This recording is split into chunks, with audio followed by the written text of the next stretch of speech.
So welcome to the session, and for the next 75 minutes, I'm going to drill into the sign-on mechanisms for Azure Active Directory. And you've probably heard the announcements this week that PTA, as in pass-through authentication, has gone GA. What exactly is... And while you're on that subject, we've also got seamless single sign-on's gone GA as well. Thank you on behalf of Microsoft and the team that worked on it. So what exactly is PTA? What exactly is seamless single sign-on? And should we be using it? What's happened to password hash synchronization? What's happening to ADFS? And those are the sort of things I want to cover as I go through this deck. Just to give you a little bit of background, I've worked in the sort of on-prem AD space for years and years and years, and then everyone knew how to do on-prem. So the sort of consulting dropped off on doing on-prem AD. Interestingly enough, probably for about the last 3 years, I've been helping people correct mistakes that were done with on-prem AD. But I started work with Federation in the very, very early days of, well, actually, I started pre-Microsoft ADFS because I was working with another vendor with their security token service. So I've been in that space for a long time. And some of you may have seen me present before at different sort of tech eds and Ignite and so on.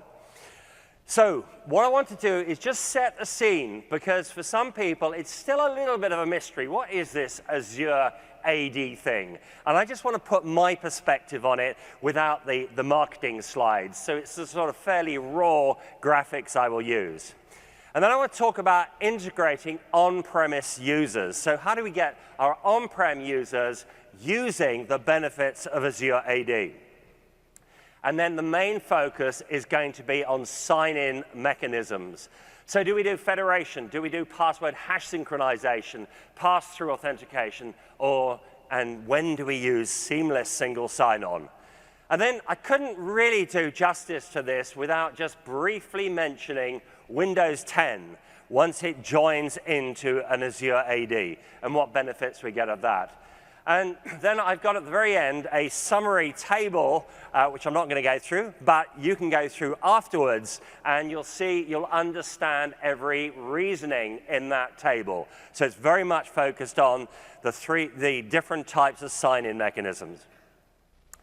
But let's get started off. Today's identity challenge is that we have resources that could be absolutely anywhere. So they could be resources on-premise for us. They could be resources in a partner organization, resources in a public cloud, and my mouse is not meant to have packed up, but it seemed to have slowed down. In the public cloud, and particularly there you'd have something like Office 365, or it could be in a private cloud. And what we've got is our user using any device wants to be able to simply gain access. And then we need scenarios where we have got multi-hop going on, and we need scenarios where we have a server acting on behalf of the user, using the user's identity to carry on doing something when that user's no longer present. How do we do it? Well, we can bring Microsoft Azure AD to the rescue. And what we need to make all this work are federated protocols. And there are quite a number of federated protocols. But anyone come to my modern authentication protocols yesterday, the theater session? OK, just a few. So welcome back. So here, we're using Azure AD. That is our tenant in Azure AD. That is our directory.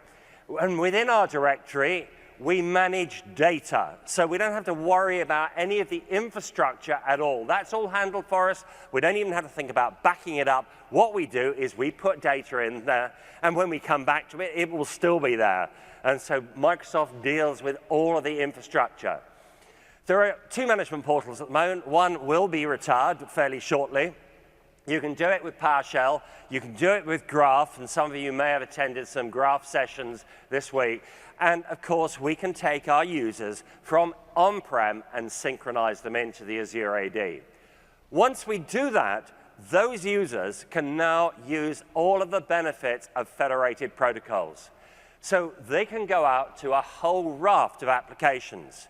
So they may be applications that, such as Office 365. So if you've gone down the Office 365 route, you've got an Azure AD tenant and Office 365. And that's it, pretty much. You may have some other bits and pieces. But if you want, and you start working with your Azure AD, you can open up to a huge plethora of applications. Applications that come from a gallery, and Microsoft just make it easy to do single sign-on with those and to federate with those apps. You can publish your own applications, and those apps can be using different federation protocols. Hopefully these days, AD Connect and Auth2, and of course, partner applications, and so on. So now, by having our users in Azure AD, the boundaries, or if you like, the authentication boundaries, surround absolutely everything they need to use. So Azure AD benefits is we've got authentication via the federated protocols, lots of things for self-service, so password reset. We've got application self-service. We've got group management self-service.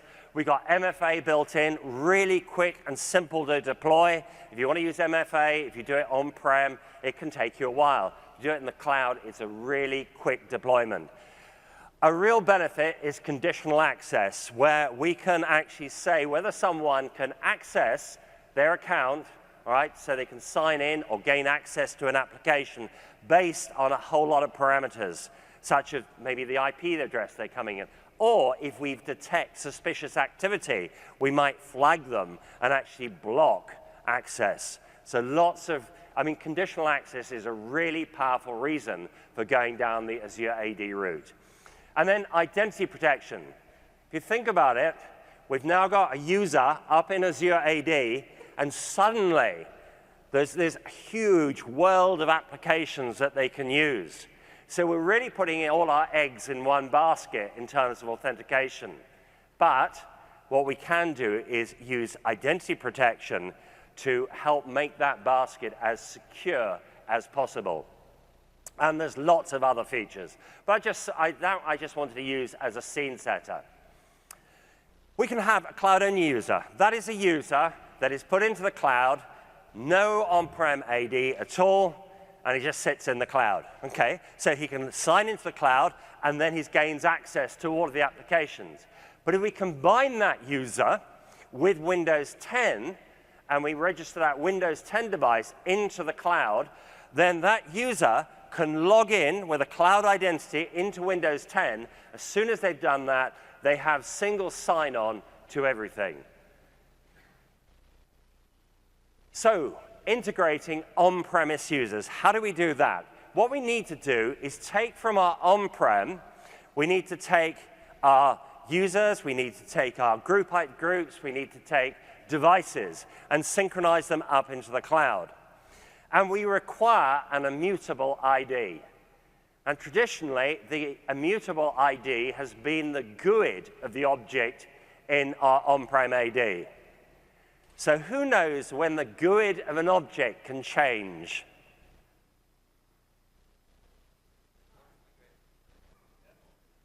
Shout it out loudly, please. Yeah, if we move between domains, we move a user between domains, that user hasn't changed. It's the same user, but we've moved them, and they will have a new object GUID. And so now, Microsoft use a different immutable ID to actually represent the user. And if we're using Azure AD Connect, it takes care of all of that for you. And then probably what we want to do is if we've got on-prem, we want to arrange for write-back. Examples is we change the password in the cloud, we want to write that password back. Devices, groups can be written back into our on-prem AD. So how do we do this? We use now Azure AD Connect. And what Azure AD Connect is a synchronization engine that runs with a particular service account. And that service account can either be a virtual service account, And you can use a virtual service account if you're using SQL Server 2012 Express Local DB, or if you want to use an external SQL Server, then you use a group managed service account. But basically, you don't have to look after those accounts. They're managed. So a virtual account is managed, but it's on that just one server, whereas if we use a group managed service, we can have a remote SQL to go with it. We've then got an account that we need to reach into our on-prem AD with. And that account needs to do just what you need to do to get the users and maybe the passwords and everything else synced up into the AD. So many times I've seen that account as a domain administrator account. Don't do it. You want a least privileged account.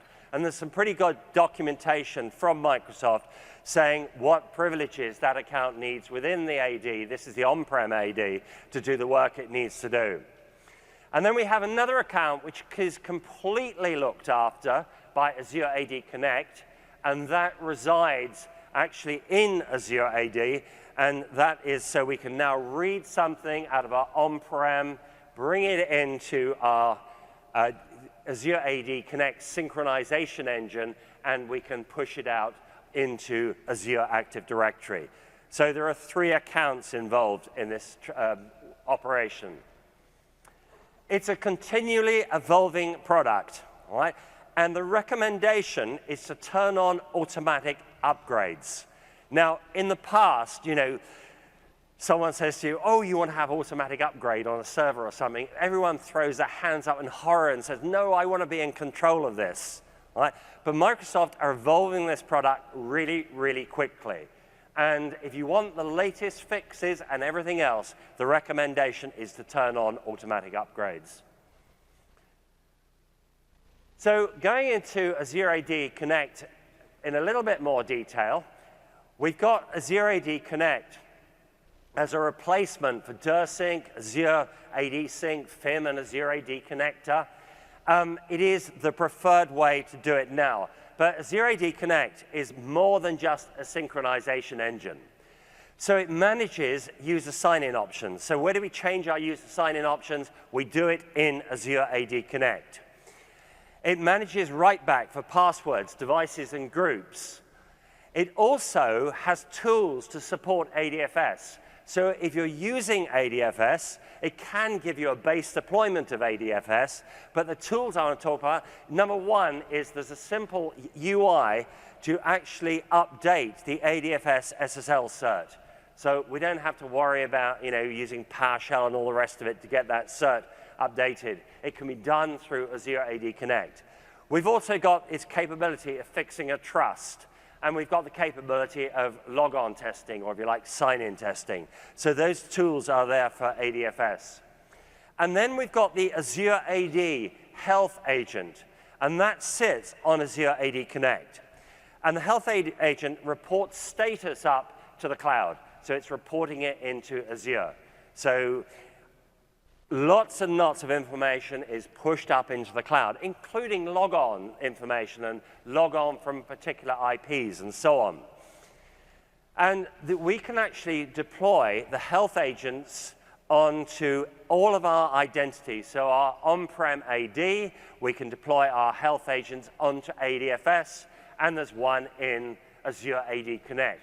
So now all of our identity infrastructure is now reporting up into the Azure AD Connect Health itself, and we can analyze that data.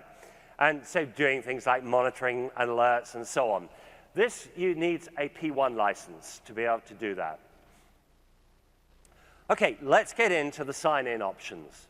So our sign-in options, if we go into Azure AD Connect, we can see that we can do password synchronization, and we're going to talk about these in a lot more detail.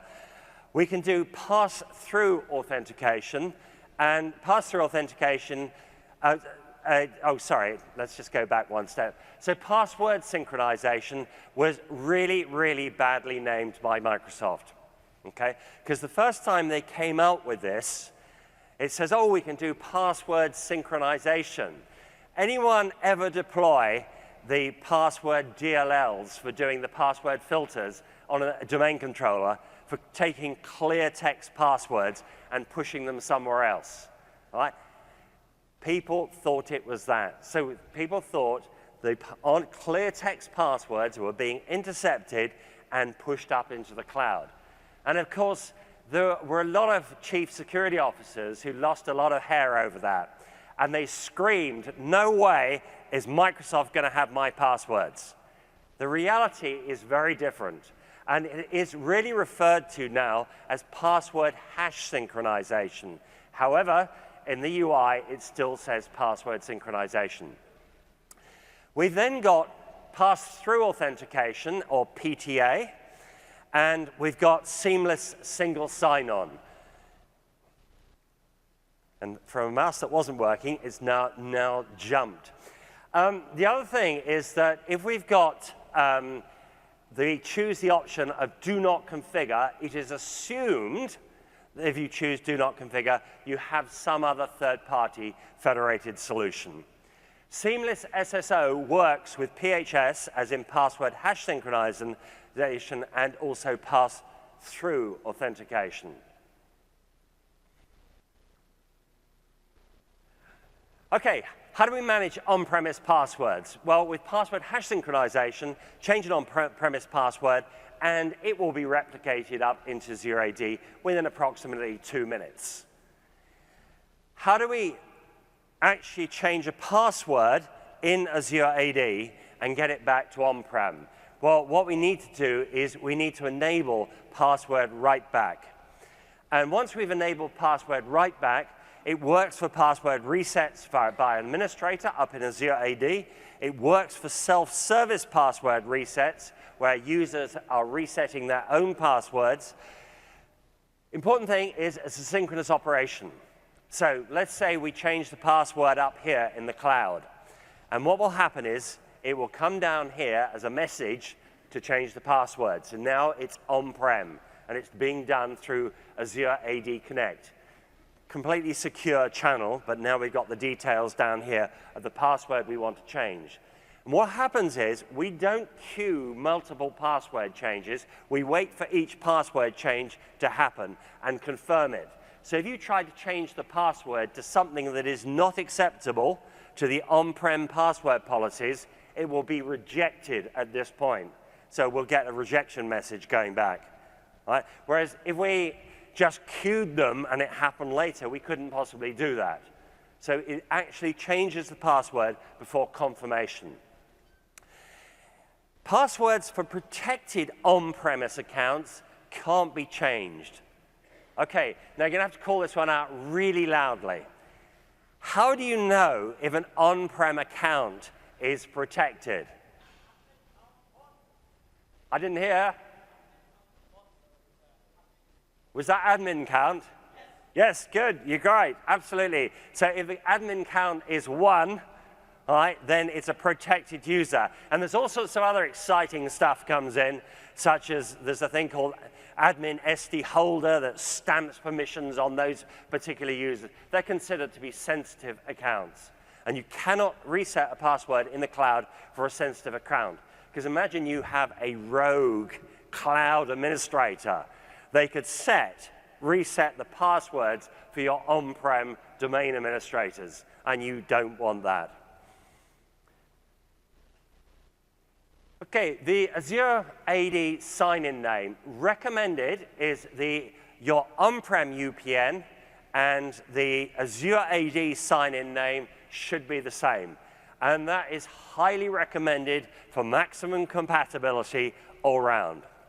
Sometimes, though, organizations have on-prem UPNs, such as we could have xyseminars.local, and for some reason they say, we can't change that. Well, sometimes they say, we can't change that because they don't want to do the testing to see if it's possible. The other reason they might not change it is that it has an application compatibility issue.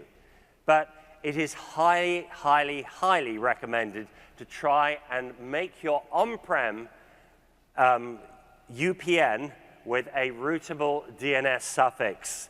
so that we can actually verify that DNS suffix into Azure AD and make the UPN on-prem and the login name the same. If not, you use an alternate attribute, and the recommended one is the mail attribute. So what you do is you log in on-prem. You could use the on-prem UPN, John at xtseminars.local, and up here, I log in as John at xtseminars.com, right, or .co.uk, or whatever it is that I've verified up in the actual Azure cloud.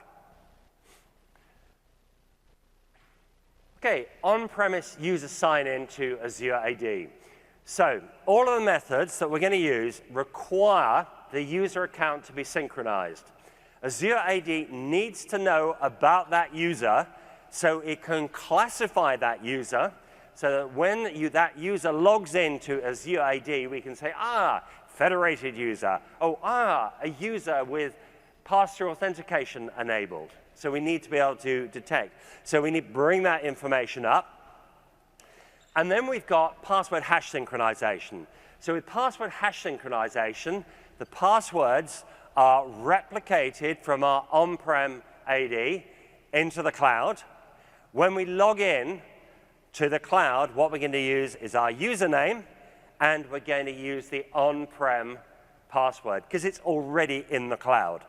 Okay? So that's password hash synchronization. We'll go into more details in a moment. The next thing is we've got pass-through authentication. Now what happens is we actually gather in the cloud, we actually gather the user's name and password. So the Azure AD presents the login dialog.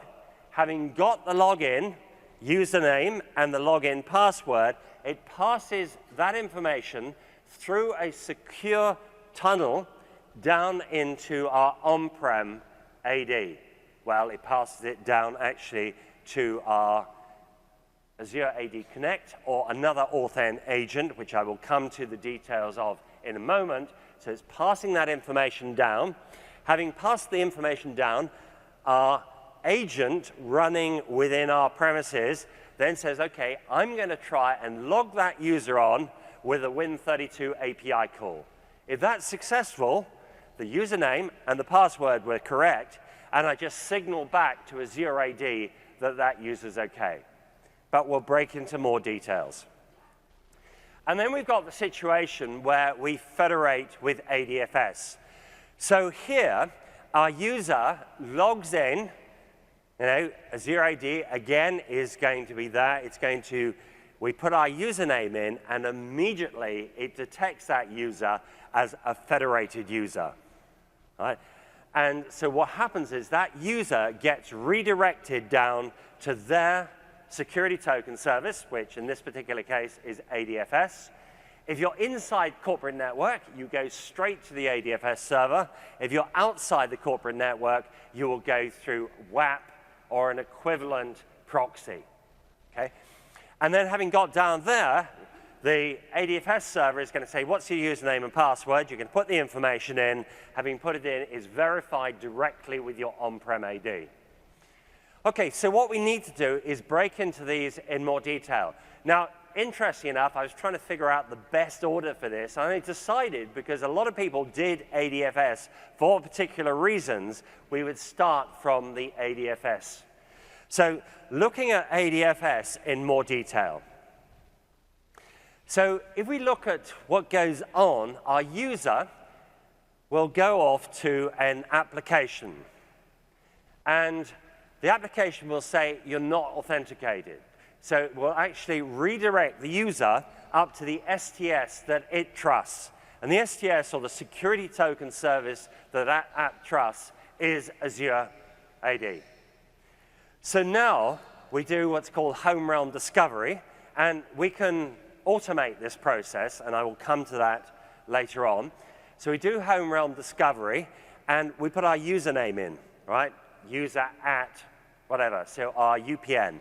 And immediately, if we got federation enabled with ADFS, it says, I need to redirect you down to your on-prem ADFS server. So that's exactly what happens. So now we're knocking on the door of our on-prem ADFS server, and we're coming from the internet we'll be hitting the WAP. If we're coming internally, we'll be going directly to the ADFS server, and we're going to supply our credentials. It's going to authenticate us against our on-prem AD. And what ADFS will do is produce a security token. This security token is proof that the user is authenticated. Okay? And that security token means nothing to the application. What it is, it's proof that the user is authenticated for Azure AD consumption. So it gets passed back to Azure AD. Azure AD will validate the token. Is it for Azure AD? So it'll look at things like the audience, it will check the timestamps on it, and then it will check the signature. And if it's happy with all that, Azure AD accepts it as proof of authentication of the user. Next job, Azure AD says, OK, what I'm going to do is I'm going to produce a token for the application. So that's precisely what it does, is it now processes a token for the application and passes that back. That then gets presented to the app, and the app does exactly the same thing. It says, is it for me? Is the time valid? Is the signature correct? And if it's happy with all of that, then what it will do is, if it wants to, it will use Graph to retrieve more information. So if it's retrieving more information about our user, then we need another reason for that synchronization to take place. Having then retrieved the user information, created the page, or whatever we're going to do, we then send the data back to the user. And there are going to be cookies that are used so that we don't have to go through the federation dance next time. So next time that we hit the claims-aware app, what will happen is we immediately just pass the cookie over and says, OK, you're authenticated. But if we ever need to, we can go back through the federated dance. So that's how ADFS is working. And what I want to do is just show you a little demo of that. So I'm going to switch over to my demo machine here. And let's just do that. OK, so what we've got is I've got lots of test things here, but I'm going to go off and just have a look in the Azure AD portal at the moment. And if we go to Azure AD Connect in the portal, what we can see is that federation is enabled. And if we click on federation, what it's showing is that we have 5 at ad.xtshub.com. By the way, can you just give me a show of hands? Can you see it at the back, or would you like me to zoom it? No, well, actually, I've asked 2 questions, haven't you? So who would like me to zoom it? OK, right, then I will zoom it. OK, so what we can see is 5.ad.xtshub.com is federated. The other 2 domains, one is the default domain, and the other one is both of the default and 5.users.xtshub are managed domains. So the authentication is managed within Azure AD. But 5.ad is a federated domain. OK, so having looked at that information, what we can do is go and experience this. Now, I'm going to go to OIDC, Azure. I'm going to sign in with Hybrid Flow. And by the way, this is a test harness I use for testing all sorts of different authentication protocols, different flows. Hybrid Flow happens to be an OpenID Connect and OAuth 2 flow. I'm going to select that, and I'm going to choose my user. As soon as I've chosen my user, it says federated user, and it ends up down. I'm working within the corporate network, so it's actually ended up down at my ADFS server. Now, I can get rid of this dialog, because I can silently pass credentials through. But when testing and when demoing, it's really good to have a checkpoint. So now we know we're at the ADFS server. We can supply a username and password in here. And this is my on-prem username and password, and I'm in. And what I get back is a code and an identity token. The identity token is proof of authentication of the user, who happens to be John Williams. So there's my user, John Williams. and it's proof for authentication of John Williams to this audience, which happens to be the identifier for my application. How have I signed in? I've used Windows integrated authentication. Well, I did. I signed into the ADFS server, and notice this one, it's got inside corp equals true, so that's being reported by the ADFS server. So that's the ID token. I've also got an access token, which we can just look at very briefly. I've got no time to go into the detail of this, and I'd love to have done a session for you on a deep dive into modern authentication protocols, but this is just showing the audience to the back end is myapi.example.com, so it's an API I'm calling, and it's a delegated access, so it's actually John Williams who's going there. Okay, so that's the sort of token that came back. Let's close that off, and what I want to do is try something else, but I want to use Fiddler here. So Fiddler, I'm going to capture some traffic with. So I'm going to go now, and I'm going to go to a different app in which I'm using domain hints on, whatever they might be. Let's have a look. Okay, I didn't have to put John's name in before it figured out it was federated. The reason being is I used a domain hint. So let's just log in as my John, and that's absolutely fine. So that operates okay. Let's have a look at Fiddler. And if you look at Fiddler, you can trace absolutely everything. What's actually happening, the first thing here is we go to OIDC, it's anonymous, it renders that page. Having gone to OIDC, we end up at Azure AD to log in, look at a little bit more detail of that, because I want to show you something in there in a second. And I'm going to have to come out of there and then come down to here. There's a lot of interaction that goes on here with Azure AD. But once we're over that, we're coming back to our application. So coming back to the application at the end here. Let's look at a little bit more detail of the authentication string.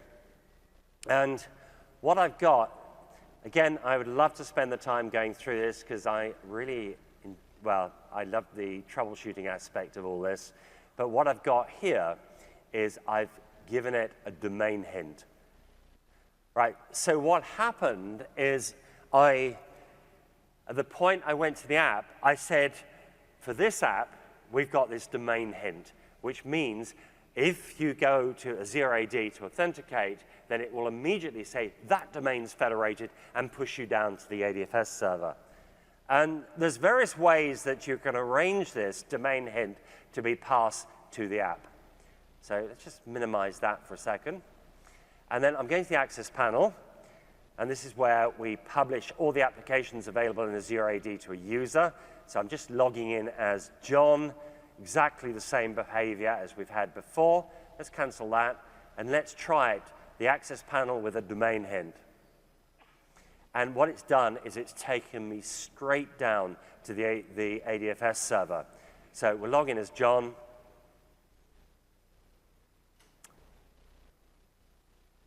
And there we are, so John's in. But let's have a look at that Access panel domain hint, how we gave the Access panel domain hint. We'll just grab that, let's put it into Notepad. And what you do is when you call the Access panel, which is a URL of myapps.microsoft.com, you just tag the domain hint on the end of that. And what it will do is it will automatically submit it as part of the authentication string. Okay, let's just do one more thing, and what I want to do is actually get rid of the the actual prompt for authentication. So sorry, made a mistake. I should have closed that. I just want to go to my STS to make life easy for me. We'll cancel that, and what I'm going to do is just add the STS into here under the local intranet. So we're going to add sts5.example.com, which means it will pass the credentials and auto log on. So let's try it again now. And what we've go down here is we're going down and we've got what we wanted to achieve in the first place, which is the complete SSO. And I can do that with my app as well, because this does a domain hint. And select that, and away we go. Okay, so that's ADFS in a nutshell and the reasons for deploying it, but I'm going to summarize that in a second. Let's just do here with hybrid flow, and we're prompted for John again, because we're not passing the domain hint. So, but that'll take us down, but it gives it, because we're now, that guy is now in the intranet zone, we automatically pass through. Okay, let's just look at this, and what we can see is we've got the WAA again. Okay, let's just run a bit of PowerShell, and this is going to convert my domain from being federated. Okay, so that was the password hash, sorry, that was the Azure AD demo. I'm going to do a password hash sync demo in a moment. But let's just switch me back for the moment. Okay. So, at what cost? What we need is we need our infrastructure to support ADFS. So we're going to have a number of ADFS servers in the farm, and we're going to have WAP in front of it. So if we want to publish this out onto the internet. If anyone went to Sam's session, you will have seen that we can now replace the WAP with F5, and that is now fully supported. But nevertheless, we need quite a lot of infrastructure to support ADFS. So let's look at some of the facts around ADFS. So Federation gives you SSO via on-premise AD credentials.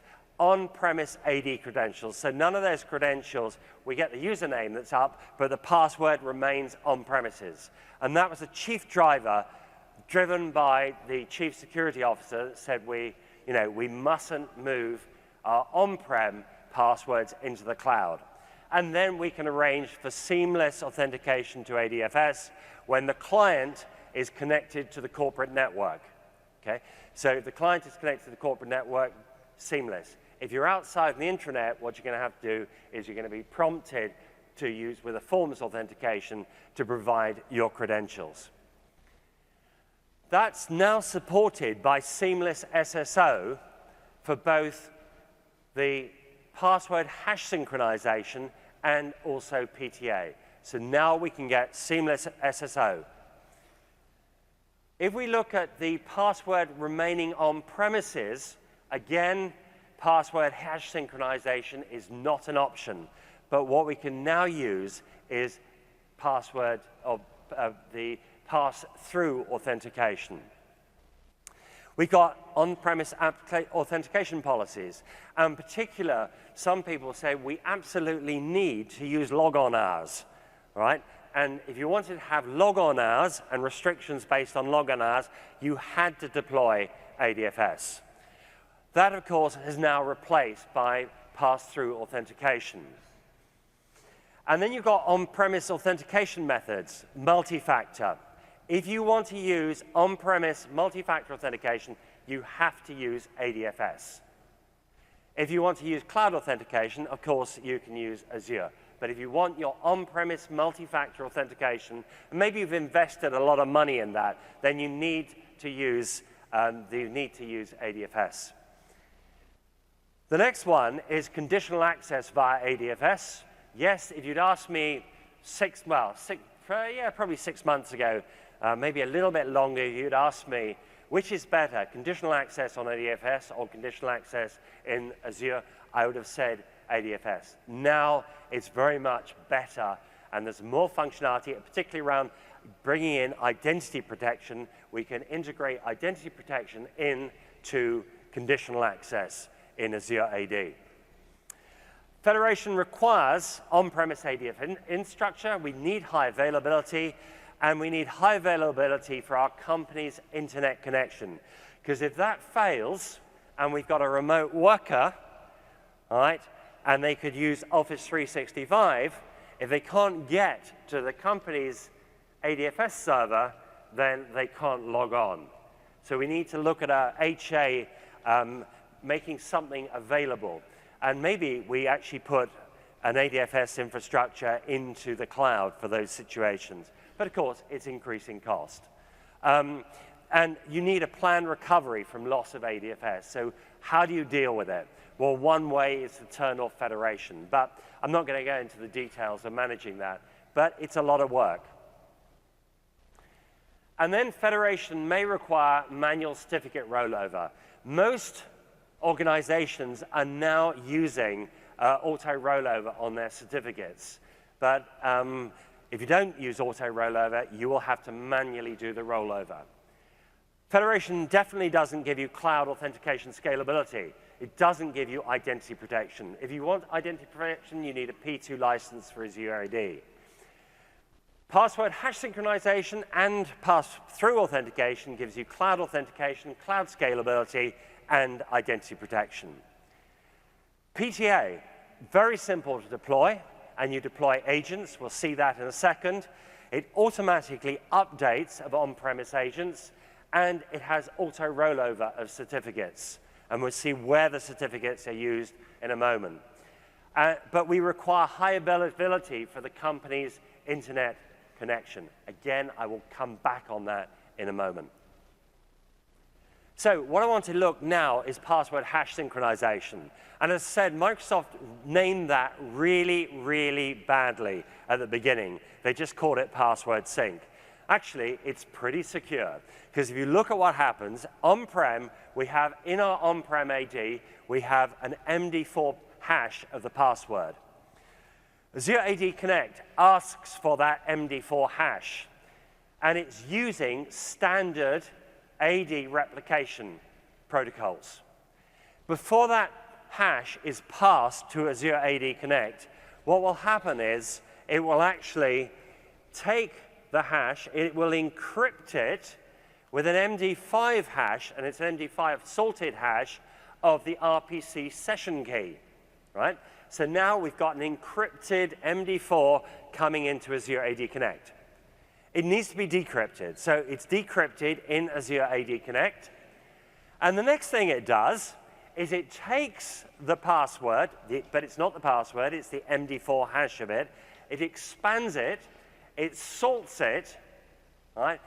And then it pushes it through a function with 1,000 iterations of HMAC SHA-256. And that is the hash that goes up and gets stored in Azure AD. So that's sitting up there now. So if Microsoft got their database stolen, which is highly unlikely because of the security around it, but if they got it stolen, what you've stolen is a original MD4, which has been expanded, it's been salted, and then it's been put through 1,000 iterations of HMAC SHA-256. So rainbow tables are useless because it's been salted, and your chances of actually doing a brute force attack against it are very small. So it's pretty safe. Right? Some people wonder, well, how do you log on? Very simply. So a user comes to log in, they supply their username, their credentials, their password. What will happen then is we do an MD4 on that. We then go through the process of expanding it, salting it, putting it through 1,000 iterations, and then we compare it with what's stored in the Azure AD. If the two match, the password must have been correct. So the facts. On-premise password complexity applies to synchronized users. However, if an administrator changes the user's password in the cloud, then the cloud password complexity applies. A locked-out on-premises account can still be active in the cloud, and the cloud password for a password hash synchronized user is never set to expire, or is set to never expire. A disabled on-prem account, if you disable the account on-prem, it can actually be delayed before it's reflected into Azure AD. And that could be potentially 30 minutes before the account gets locked in Azure AD. And we can use password hash synchronization as a fallback method for federation. The problem is, if you've deployed federation because your chief security officer said, no way are my passwords going up there, how can you possibly use password hash synchronization at the same time? Well, you'd be amazed at the number of organizations do it, because what they want to be able to do is have a recovery method. Okay, so let's actually do a demo of password hash synchronization. And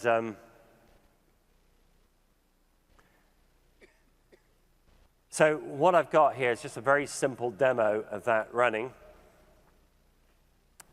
So let's just switch over.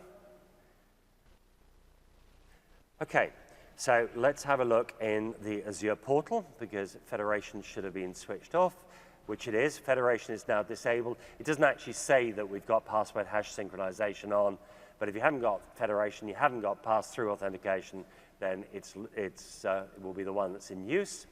So let's have a go. So we go to OIDC Azure, we sign in, and here we're signing in with the hybrid flow model again. We are no longer federated, so we need to now supply the password.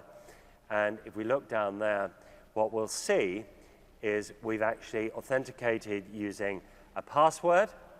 So that's there, rather than Windows integrated authentication.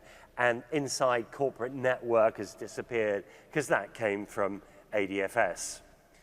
Okay, so that's got us signed in okay. So our next job is to actually go and have a look over on our DC, disable John's account. We've disabled it, and let's go back and see if we can actually test this. And I'm using here just a Windows auth application, and we're going to log in as John on here. And that fails. It doesn't actually report that it's locked, but it's failed because it is locked. So I'm going to cancel that, and let's now just try going in through our Azure app. And we sign in with hybrid flow, and at this point, we can get in. Now, if we leave it, it'll be something like a maximum 30 minutes.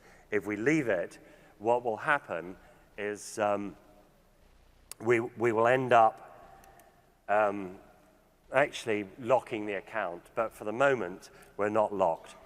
Okay, let's now get into pass-through authentication.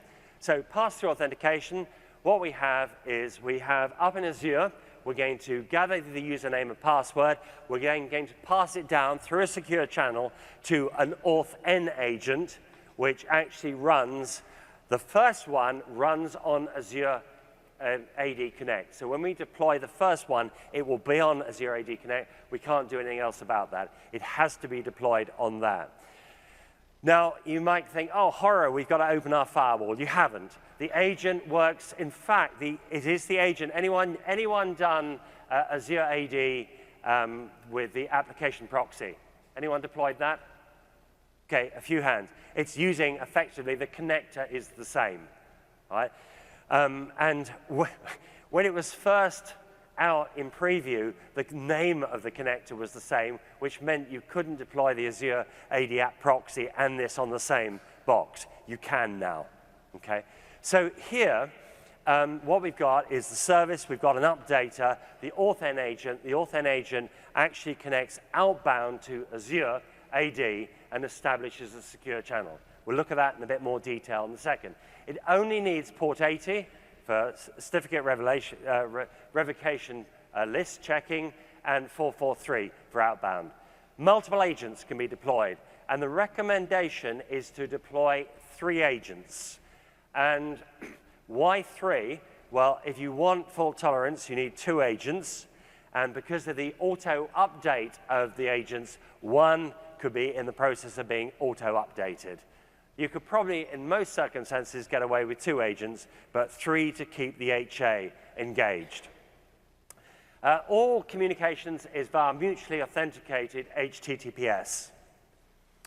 So, pass-through authentication, the installation. What happens is, when the first agent deployed on Azure AD Connect, say you can't change that, the auth agent generates a key pair, public-private key pair, and a certificate request, which is passed to Azure AD. When you pass the certificate request, it passes a key to go with it. That key, once the certificate is created, the public key that's passed up to Azure AD is stored in Azure AD with the certificate. We then get the certificate back, and the certificate's returned itself, and what then happens is we bind the private key with that certificate. So now we have a cert with our private key on-prem, and the public key is in the cloud. So each agent has its own unique certificate and private key.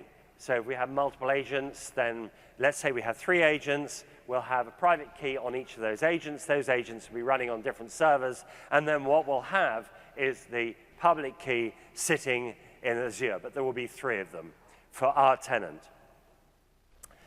When it comes to actually getting pass-through authentication set up, the auth agent, what it will do is it will do mutual authentication with using its certificate to Azure AD. So now we have a secure, mutually authenticated channel.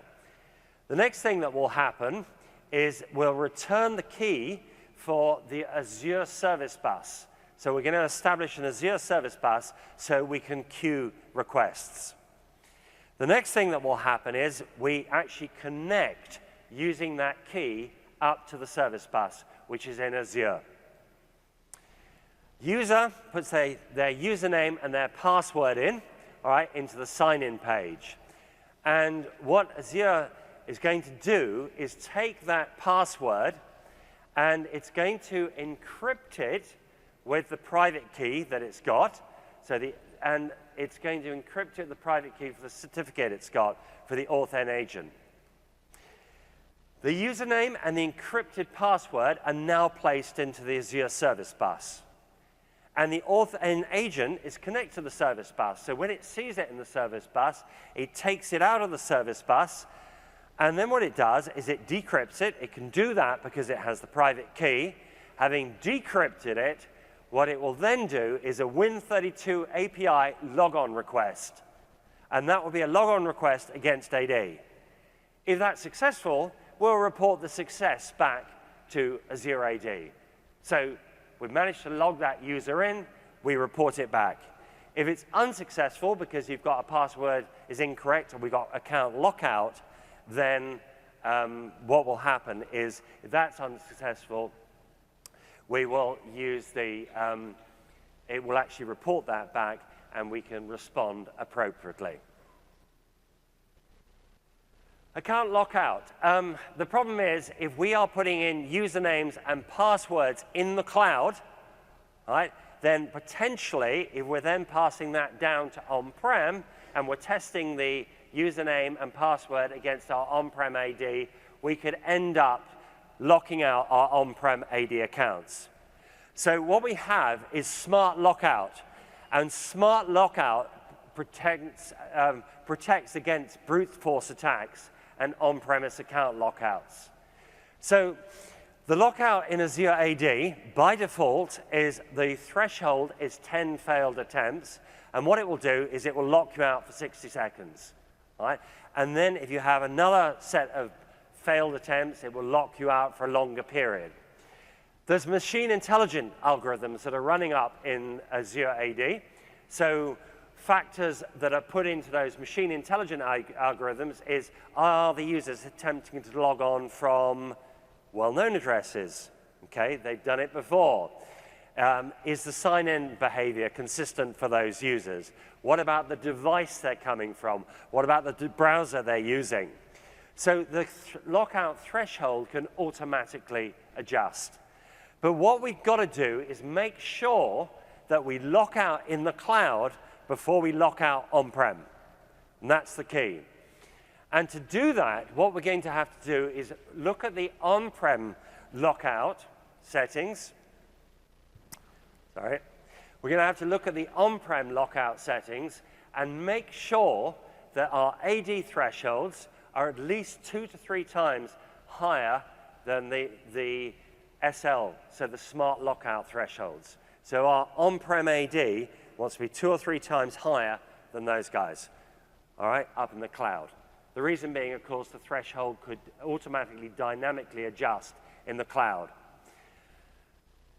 And also, the smart lockout duration needs to be longer than the AD account lockout duration as well. Smart lockout is included in all versions of Azure AD, so the free version, the basic version, etc., P1 and P2 as well. But if you want to change the smart lockout behavior for Azure AD, you actually have to go in and do that, but you have to go in and do that using Graph, but the user doing it needs a P2 license. So we need, the person who makes the changes needs a P2 license. And what we do is we basically go to graph.microsoft.com. It's in beta at the moment, the tenant ID, and what we'll be doing is using this template to change the lockout values inside Azure AD itself. So password authentication, some facts. So no on-premise passwords in the cloud, all right? No on-premise passwords up there. All on-premise password lockouts are operational. The account lockout is, and also is lockout disabled is operational, and it does not support on-prem multi-factor. So if you want on-prem multi-factor, you're going to have to go for ADFS. However, it does support, obviously, Azure AD multi-factor. Works with alternative IDs, does not support SSO for on-premise credentials. What you'll need to go with it is seamless SSO. It requires high availability, and this is a bit of a gotcha at the moment. So here we've got the cloud, here we've got on-prem, all right? And what we're doing is we're passing the credentials through, right? We can have password synchronization enabled as well, all right? However, if the connection to on-prem fails, it doesn't automatically switch over to password hash synchronization. You're going to have to do it. Now, the gotcha at the moment is, where do you do it? You do it in Azure AD Connect. All right, so you make the change in Azure AD Connect. Oh, hang on a minute. We don't have an internet connection to the cloud. So we can't do it in Azure AD Connect. All right, so what we have to do is, right at this moment, and it's a work in progress, you need to phone up for a support call, and they can do it. Alternatively, what you can have is a DC and an Auth-N agent in the Azure cloud itself. So even if the link's down, you can carry on authenticating. But I just wanted to point that out because you can be there scratching your head thinking, what do I do for a long time? Because there is no PowerShell support today. So you have to do it through the Azure AD Connect. And if Azure AD Connect doesn't connect to the cloud, you're in trouble. OK, let's just do a pass-through authentication demo, and just a quick one here. So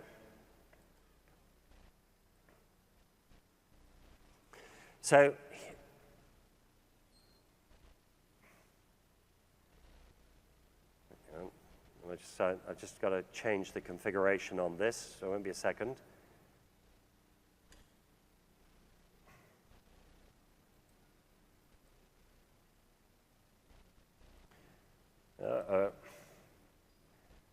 Right. Sorry, we'll be with you in 1 second, I hope.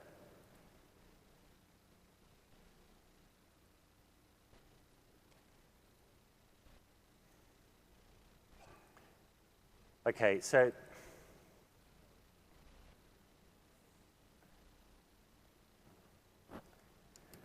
I'm going to go up and just check now that I've got on here, just refreshing this, and I can see that I have in here, I've got pass-through authentication enabled. I click on it, and I can see the pass-through authentication agent. So next job is we actually test it out. So we go to OIDC Azure. We sign in with hybrid flow, and what's going to happen is we're going to go through to our AD, and immediately it shows the account's been locked. Now, it could be that the account lock has propagated. So let's go back to our AD, and let's enable the account again, and let's see if that immediately is reflected.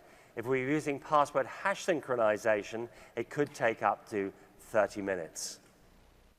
Okay, so we've immediately got in, so it is actually indicating that we are actually down and to our on-prem.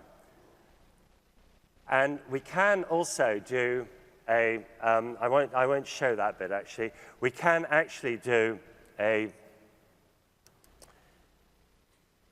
we could try to do seamless SSO with that, but it will actually fail. But I'm going to come back. I want to leave time to do the seamless SSO demo. Okay, so seamless SSO. The idea of seamless SSO, we're going to start with the facts. It works with pass-through authentication. It also works with pass-hash synchronization. The users only need to type their name to authenticate to Azure AD. It's also possible to use domain hints. So if we're using a domain hint, it would just automatically happen. So it's supported on Windows 7 and above. It's also Windows 10 Edge is currently not supported. Again, work in progress. This machine must be joined to a domain for it to work. And we'll see why in a second. So any technology which allows your client to join to the domain will actually operate. And the authentication to Azure AD is actually done using Kerberos.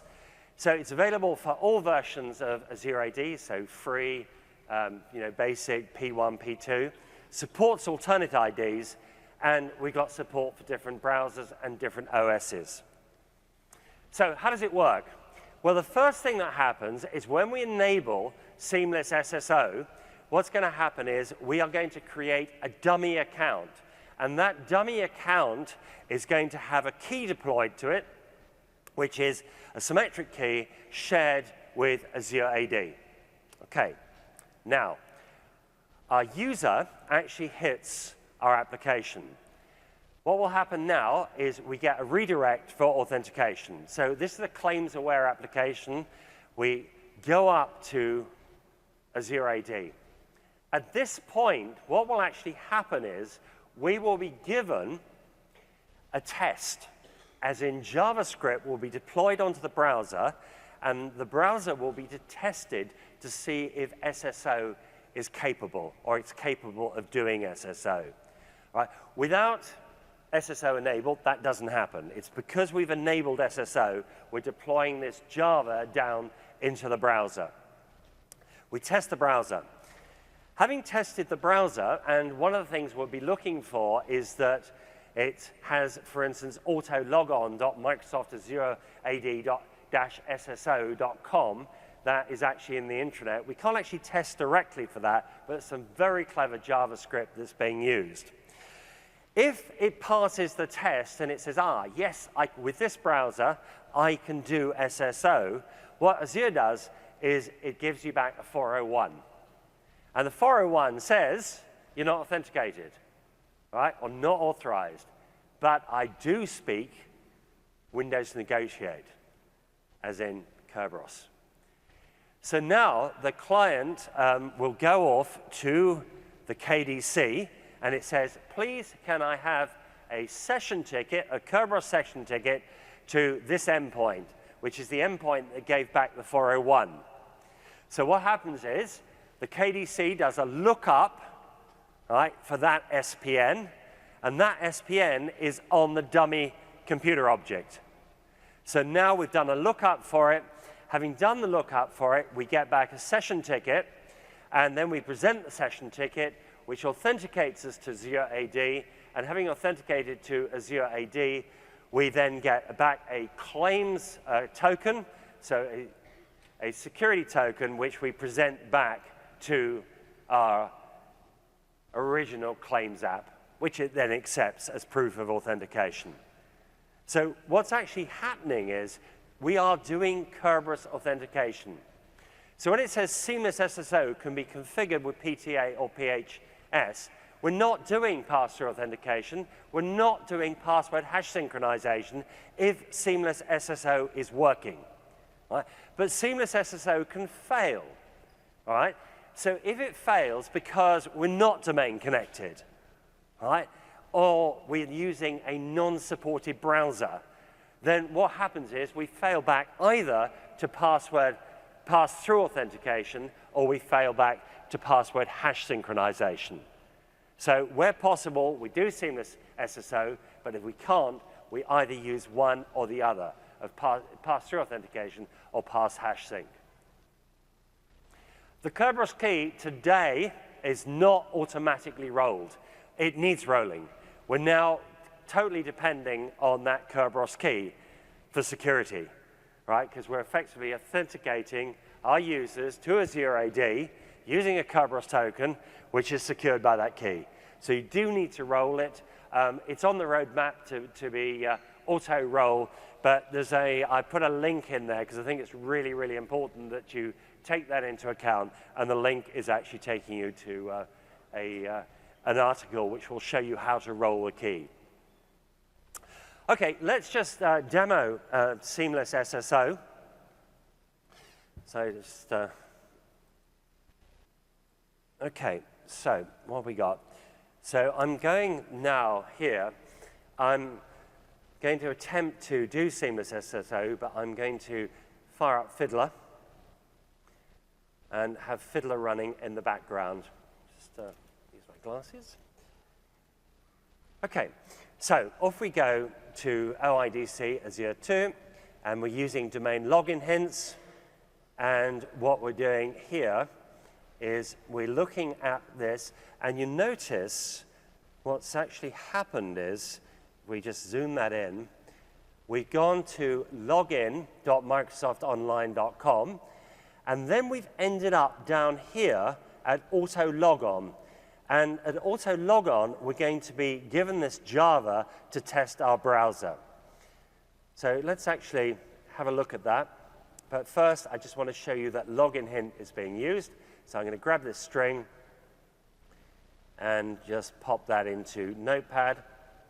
So this is from previous, so let's get rid of that.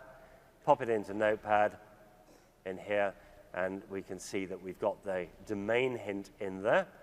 Just grab it so it's easier to see at the back and pop it in. Okay, so domain hint being used.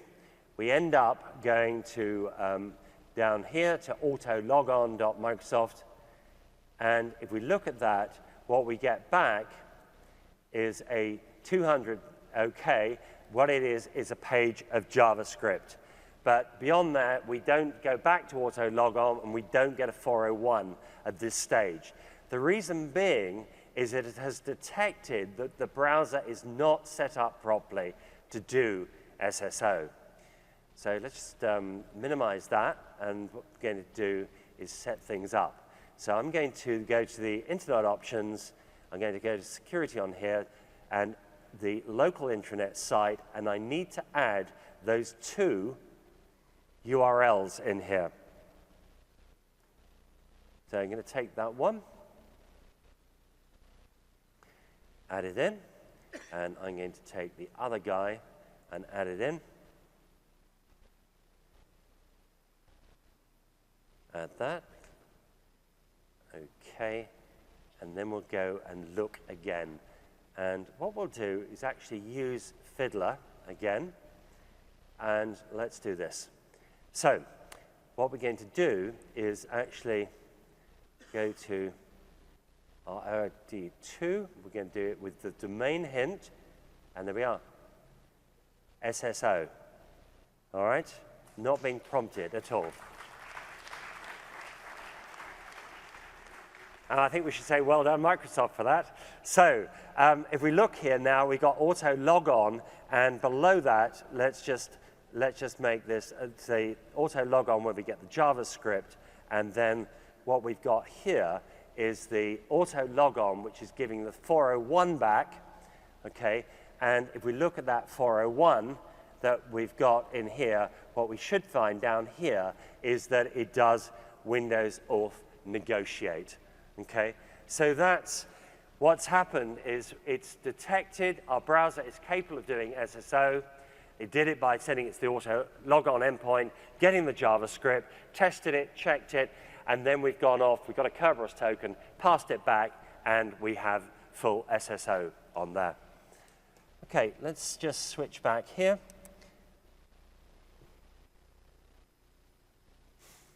Okay, so I thought I couldn't do this session without just a little bit on Windows 10.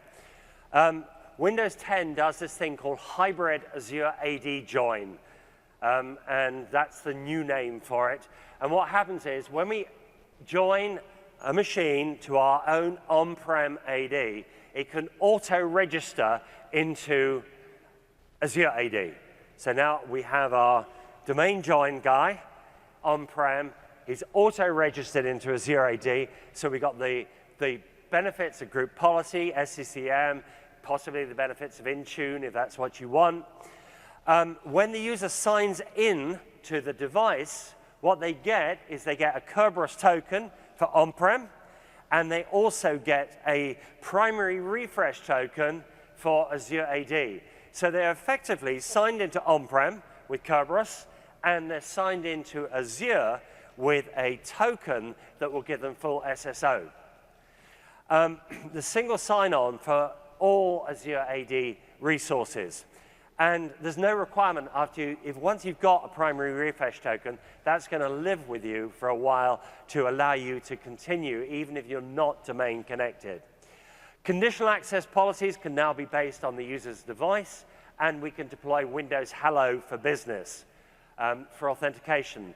Now, there's a lot of talk about Windows Hello. I've got a very simplified view of Windows Hello because a lot of people keep asking me, what exactly is Windows Hello? Let's just look at it, very simplistic view.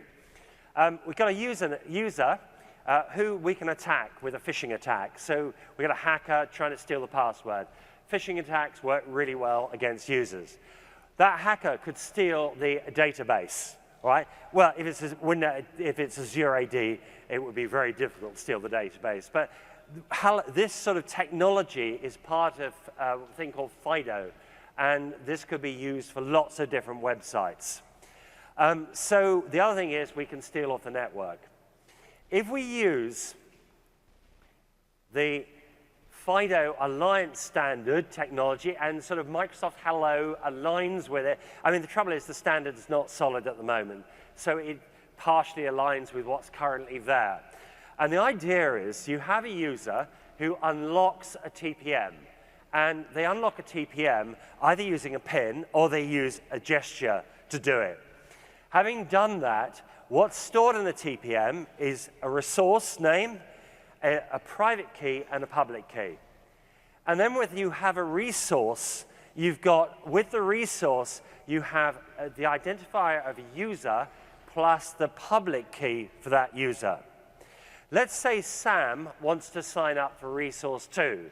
So what will happen is Sam will actually generate a public-private key, which will remain in her TPM, well, the private key will, and it's for resource 2. And that could be on-prem ADFS, which is capable in 2016 of doing Hello, or it could be Azure AD. Somehow, we need to get the public key and Sam's information up into the other resource. Well, if we're talking Azure AD as part of that registration process, this will happen. Now, let's look at it. We're going to sign Sam in. What will happen is resource 2 will send back a challenge or a nonce. Sam will sign that with her private key. Private key never leaves the TPM. So now we've signed it.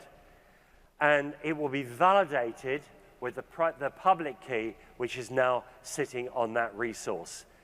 So if we attacked, we could possibly steal the signed response if we could do a man-in-the-middle attack.